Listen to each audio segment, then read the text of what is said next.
Филмско Скопје се уште е поим кој навраќа многу спомени кај постарите. Помладите пак денес читаат за скандалот со нечесните дистрибутери кои зеле пари од Евроимаш за неприкажување филмови.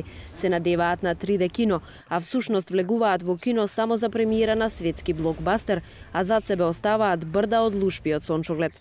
Слободно можеме да кажеме дека Скопје некогаш бил филмски град, не толку по снимање колку по гледање филмови. Приказната за Скопје ни е нивната тогаш најголема забава, почнува уште во периодот меѓу двете светски војни.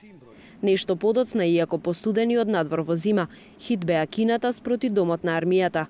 Летото Скопјани порано го минувале во така нареченото љубовно кино, кое за жал сега живурка периодично. Еве што им значеа овие кина на повозрасните скопјани.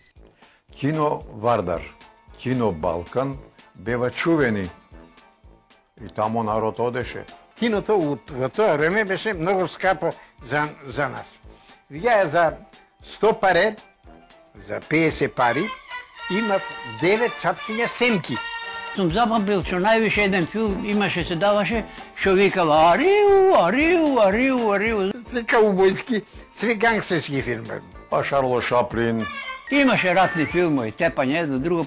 Киното е еден од најстарите скопски феномени. Кината денес у Скопје изумираат како диносаурусите кај Спилберг. Али на времето не те признавале за фрајер у Скопје ако не си бил филмски образов.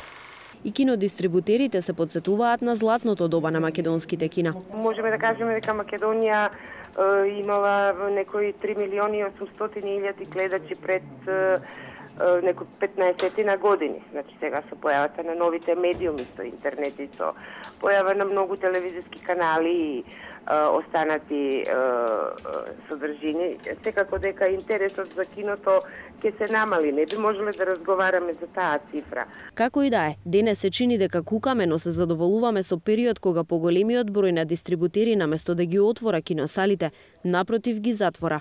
Нашата соговорничка од Манаки Филм ни открива дека овој дистрибутер има капацитет да донесе 100 премиери во текот на една година, но тоа е апсолутно невозможно со постоечката киноструктура. Ни преостанува да се надеваме барем на добра работа на постоечките 4 скопски кина и да се надеваме дека и натаму ќе уживаме довербата кај своите европски филмски партнери.